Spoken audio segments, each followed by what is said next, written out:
Nama Aristoteles dikenal di seluruh dunia sebagai salah satu filsuf terbesar sepanjang masa. Tapi, di balik kejeniusannya tersembunyi kisah perjalanan hidup yang luar biasa. Dari murid Plato, guru Alexander Agung, hingga pencetus banyak ilmu yang kita pelajari hari ini. Nama Aristoteles mungkin sudah sering kita dengar, tapi seberapa dalam kita benar-benar mengenalnya?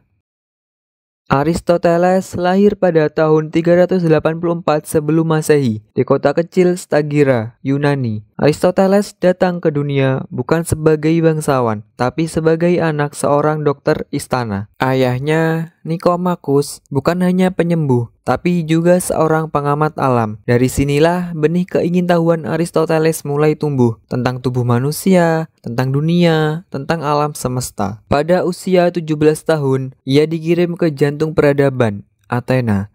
Tujuannya, Akademi Plato, tempat berkumpulnya para pemikir paling hebat di zamannya. Selama 2 dekade, Aristoteles menyerap ilmu dari sang guru besar, bahkan menjadi murid paling bersinar.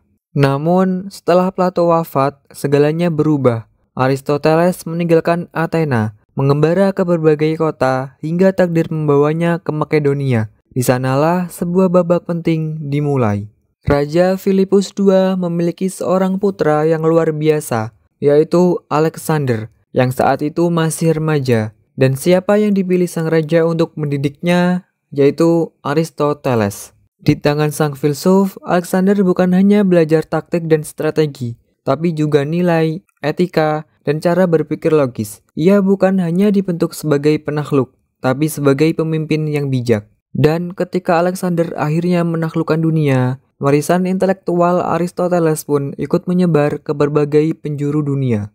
Setelah tugasnya sebagai guru selesai, Aristoteles kembali ke Athena, bukan sebagai murid, tapi sebagai guru besar. Ia mendirikan Lyceum, sekolah tempat ia dan murid-muridnya berjalan sambil berdiskusi.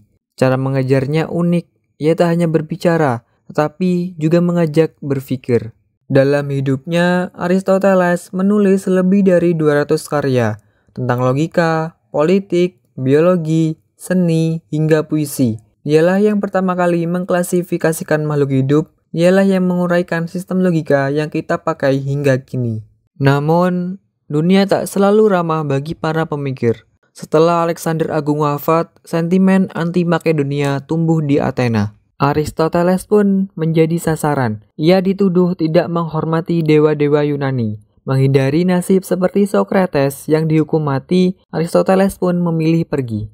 Ia mengasingkan diri ke kota kecil Kalkis. Di sana, dalam kesunyian, sang filsuf mengembuskan nafas terakhir pada tahun 322 sebelum Masehi. Tapi ide-idenya tak ikut mati.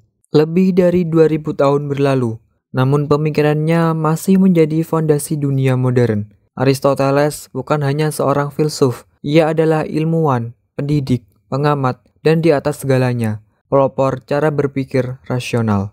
Ia membuktikan satu hal, bahwa ide memiliki kekuatan untuk hidup lebih lama dari siapapun yang pernah mengucapkannya.